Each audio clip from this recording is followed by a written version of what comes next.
अब तक आपने रतन टाटा जी के देहांत की खबर तो सुन ही ली होगी। आज हम बात करेंगे रतन टाटा जी के आदर्श भरे जीवन के बारे में। रतन टाटा जी का जन्म 28 दिसंबर 1937 में मुंबई में हुआ था। उनके पिताजी नवल टाटा बहुत बड़े बिजनेस टाइकून थे और टाटा ग्रुप ऑफ इंडस्ट्रीज के मालिक थे। आइए उनके जीवन के बारे में बात करते हैं। रतन टाटा का जन्म मुंबई के एक समृद्ध परिवार में हुआ। उनके पिता नवल टाटा और दादा जमशेदजी टाटा ने परिवार में उद्यमिता की एक मजबूत परंपरा स्थापित की। रतन टाटा ने अपनी प्रारंभिक शिक्षा सेंट जॉर्ज स्कूल से की। इसके बाद उन्होंने 1955 में मुंबई के सिडेनहैम कॉलेज से ग्रेजुएशन किया और फिर आर्कनसास विश्वविद्यालय से बीएस की डिग्री प्राप्त की।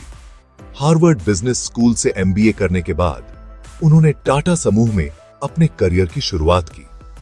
अब जानते हैं कब रखा बिजनेस की दुनिया में कदम। 1961 में रतन टाटा ने टाटा समूह में प्रशिक्षु के रूप में काम करना शुरू किया।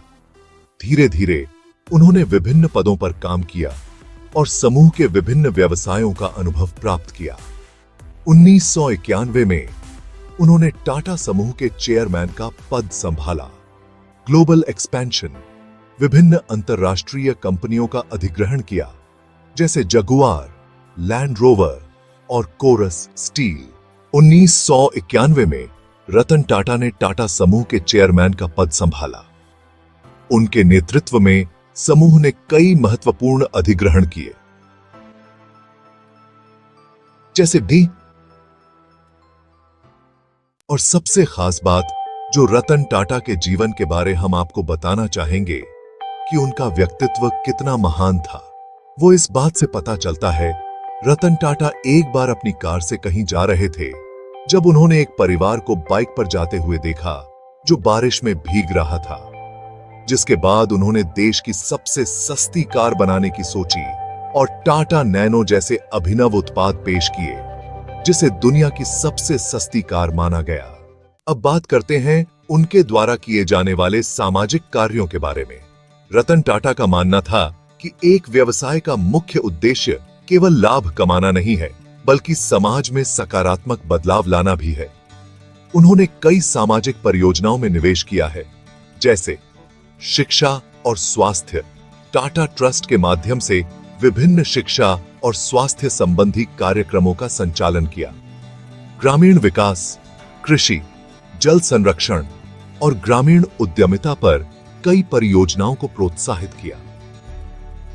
साथ ही व्यक्तिगत जीवन, टाटा ने कभी शादी नहीं की और उनके कोई बच्चे भी नहीं थे। 2011 में उन्होंने कहा, मैं 4 बार शादी करने के करीब पहुंचा और हर बार मैं डर के मारे या किसी न किसी कारण से पीछे हट गया। चिताकुठी, सम्मान और पुरस्कार। राष्ट्रपति प्रतिभा पाटिल 2008 में राष्ट्रपति भवन में रतन टाटा को पद्म विभूषण प्रदान करती हुई। रतन टाटा को 2000 में पद्म भूषण और 2008 में पद्म विभूषण मिला, जो भारत सरकार द्वारा दिया जाने वाला तीसरा और दूसरा सर्वोच्च नागरिक सम्मान है। टाटा को महाराष्ट्र में सार्वजनिक प्रशासन में उनके काम के लिए 2006 में महाराष्ट्र भूषण और असम में कैंसर देखभाल को आगे बढ़ाने में उनके योगदान के लिए 2021 में असम वैभव जैसे विभिन्न राज्य नागरिक सम्मान भी मिले हैं।